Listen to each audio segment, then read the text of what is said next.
professor Vasco Rato. Este é também um sinal de força e de união também o facto de Luís Montenegro estar hoje em Kiev. Haverá também aqui compromissos ligados à área da defesa, uma vez que também o Ministro da Defesa, Nuno Melo, está presente nesta comitiva. Sabemos também que há aqui a intenção de colocar empresas portuguesas nesta união de esforços com a Ucrânia na produção de drones e partilhar tecnologia. Antes de mais, bom dia. A visita não traz nada de especial, no sentido que vários líderes europeus já o fizeram. É sobretudo simbólico, é importante, eventualmente, desse ponto de vista. Recordo que há uns anos atrás também Marcelo Rebelo de Sousa se deslocou à Ucrânia. Portanto, desse ponto de vista, quer dizer, uma coisa simbólica na altura de Natal. A parte mais interessante é, obviamente, a inclusão do ministro, e isso pode indiciar que o país se prepara para participar na reconstrução e fomentar os laços da defesa. E, portanto, não estamos simplesmente digamos, a apoiar a Ucrânia, mas também esperamos continuar a ter algum proveito desse apoio, que é inteiramente legítimo.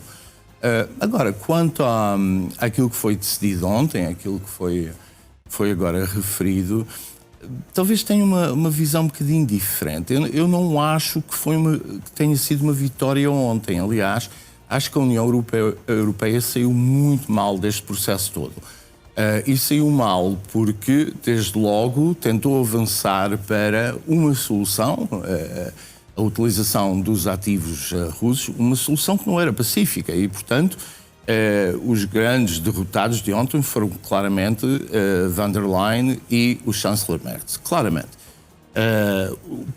Talvez o grande vencedor tenha sido Putin, porque o que aconteceu ontem não foi propriamente uma expressão de unidade, foi uma expressão de divisão. Aliás, a solução que é encontrada é uma solução que mostrou, ou que deixou bem claro, que essas divergências, essas clivagens entre os 7 e os outros 20 estão presentes. E essas clivagens também não são novas, quer dizer, há um conjunto de Estados que, para além da Eslováquia, da Hungria e agora da República Checa, que têm algumas dificuldades em aceitar um conjunto de premissas, digamos assim. E a influência russa nesses países não é irrelevante. E, portanto, ontem acho que a União Europeia não saiu reforçada. A verba que foi aprovada, significativa, 95 mil milhões, mas, quer dizer, para 2 anos, e isso é inferior ao orçamento militar da Rússia de 1 ano.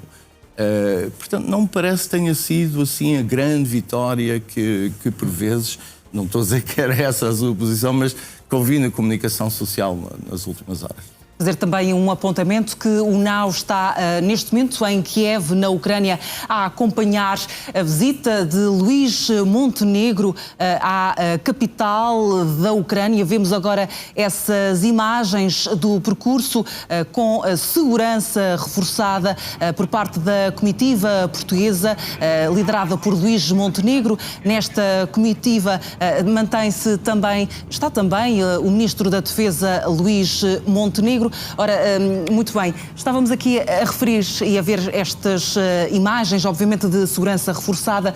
Não é uma visita estranha, no sentido de que vários líderes europeus têm, nos últimos anos, feito visitas a Kiev, demonstrando efetivamente a cooperação com a Ucrânia, numa altura em que parece estar ainda mais frágil, não só com os escândalos de corrupção afetados por Volodymyr Zelensky, mas aqui também com a pretensão de que os Estados Unidos poderiam, em breve, abandonar os esforços para um plano de paz.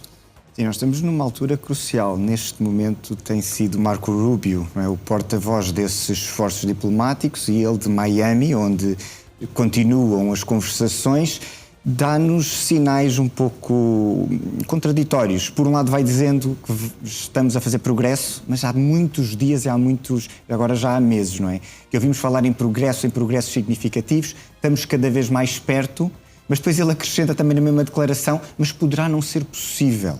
e poderemos ter até que sair da negociação, não é a nossa guerra.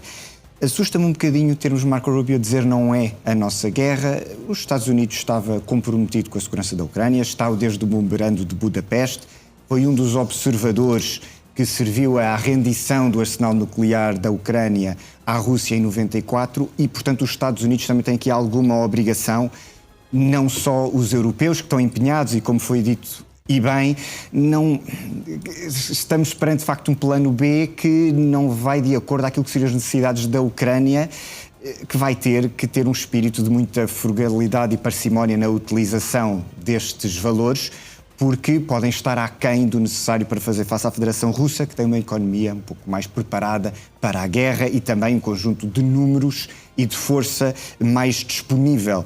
Até porque é um Estado mais centralizado e, portanto, que as ordens de comando são ouvidas de Moscovo até à linha da frente, enquanto que do lado europeu temos este conjunto de divisões, várias maneiras de estar que nos enriquecem e que são muito boas do ponto de vista do pluralismo, mas que depois a tomar as decisões tornam a decisão também um bocadinho mais atrasada, mais lentificada. Isso normalmente é uma vantagem porque evita decisões precipitadas. Neste momento em guerra estamos aqui num momento de grande tensão. De Miami não surgem as melhores notícias, mas uma delegação da Federação Russa está lá. Não sabemos se em privado estão mais dispostos a ceder do que em público.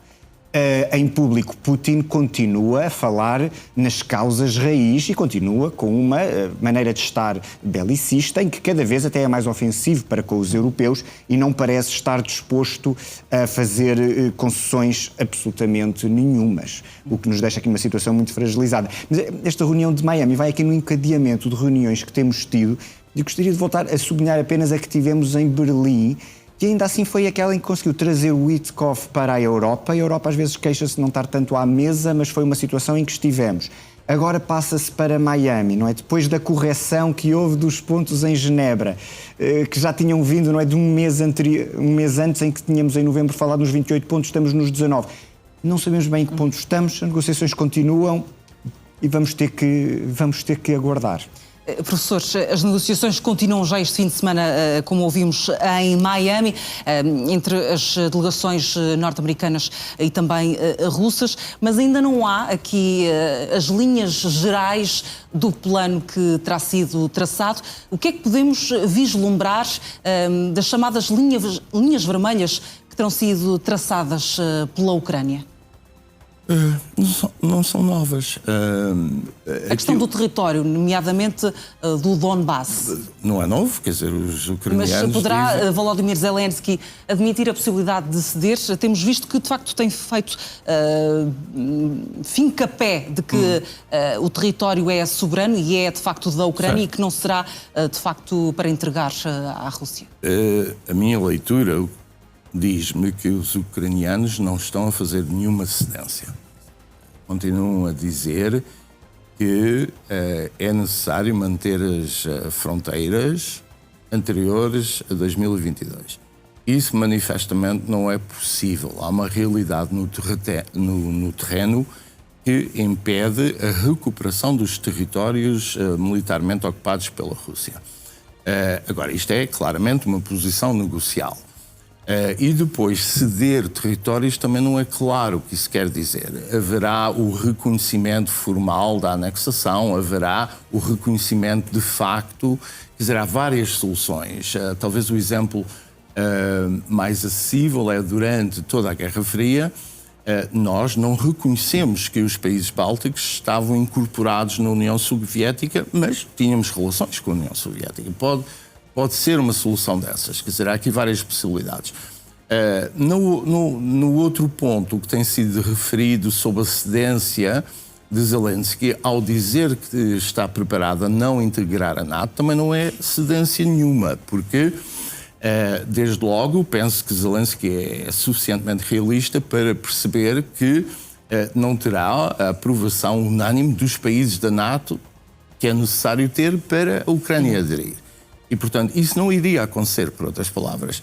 Mas, de qualquer forma, ao mesmo tempo diz que está disposto a não integrar a NATO, diz que quer garantias que são, na prática, as garantias dadas pela NATO.